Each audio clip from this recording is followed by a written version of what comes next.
Hello বন্ধুরা, তো আজ ফিরে আসলাম সজল আর্ট হাউস চ্যানেলে।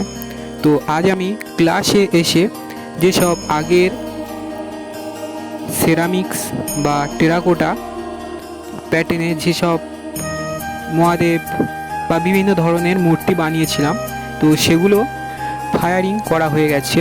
তো সেই ফায়ারিংয়ের ভিডিও আজ নিয়ে এসেছি আপনাদের কাছে।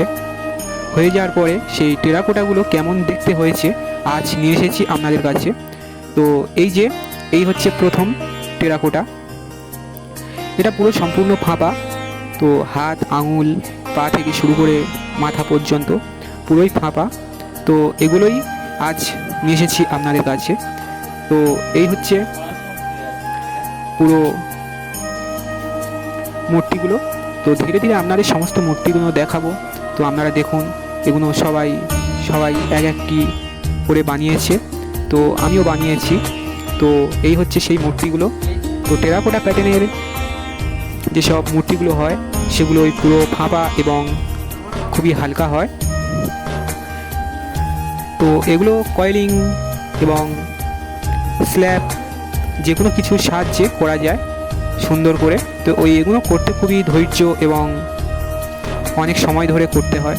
তো আমি নিয়ে এসেছি আপনাদের কাছে, দেখুন কীরকমই হয়েছে টেরাকোটা কাজগুলি, অবশ্যই কমেন্টে জানাবেন। তো এই টেরাকোটা কাজগুলি যদি আপনারা কিনতে বা অর্ডার করতে চান অবশ্যই কমেন্টে জানাবেন। তো এরকমই কাজ আপনাদের কাছে আমি আরও নিয়ে আসব এই ভিডিওর মাধ্যমে। এই টেরাকোটা কাজটি বানিয়েছি বুদ্ধদেব প্যাটার্নে। তো সমস্ত টেরাকোটা কাজগুলি এক এক ধরনের হয়েছে। তো এটা সম্পূর্ণই সলিড।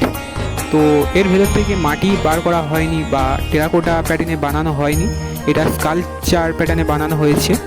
আর এটা হচ্ছে স্ল্যাব পদ্ধতিতে একটি পাখি, দুটি পাখি কেমন হয়েছে অবশ্যই বলবেন। আর এই হচ্ছে পুরো সম্পূর্ণ লুকটি সব টেরাকোটা কাজগুলির। তো এক জায়গায় সবকটা বসিয়ে কিছু ভিডিও করে নিয়েছিলাম। তো দেখা হচ্ছে পরের ভিডিওটিতে। তো টাটা।